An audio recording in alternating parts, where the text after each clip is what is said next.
This weekend, open that calendar up and book some tickets for Blacks Only, the comedy show that is celebrating its 10th anniversary this year. And of course, the founder of Blacks Only is right here, Mr. David Cow. But don't you get irritated that people call you Cow? Because Okau isn't cow. No, because I understand South Africans and their limitations. You know, we can't all pronounce the same things. You know, so I've always accepted that.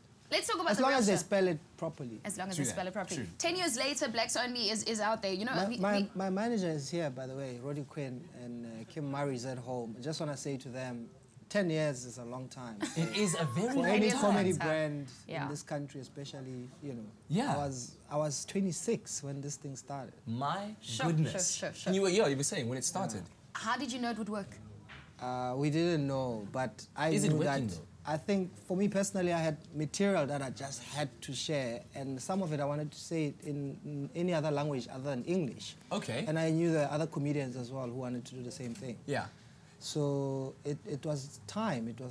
I had been doing stand-up for 6 years then. But here's the cool thing, I think. Started. The fact that you have a show like that, and I've been to a Blacks Only before. Yeah.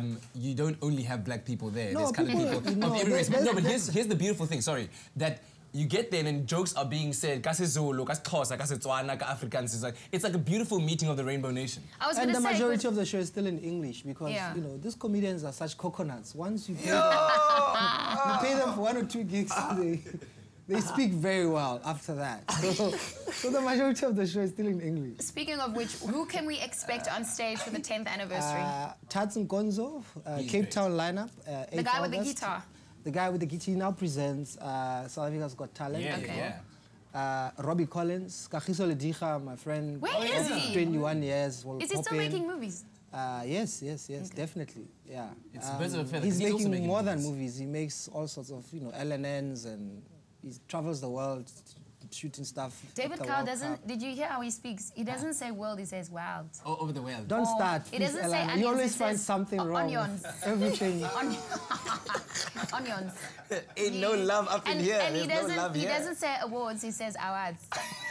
So. But those are like the slight little differences, right? That you find, right? Onions, awards. Wells. And Wells. Tell me about Skumba, because Skumba is somebody that you're featuring quite a lot. Skumba writes a lot of material and tips as well. Yeah. I found them, and for me they're very consistent, and I believe simply because they do a lot of vernacular material. Yeah.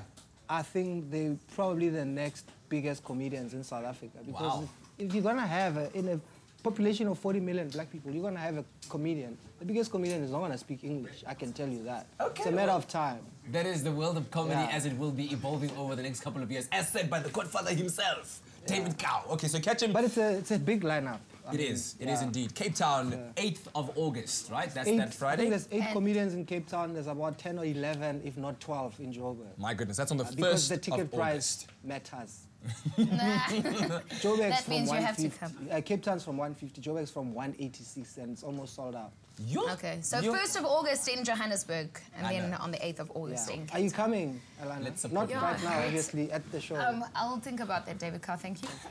Right now, let's go outside. I think Graham has a thing to say about David Cow's pronunciation of words.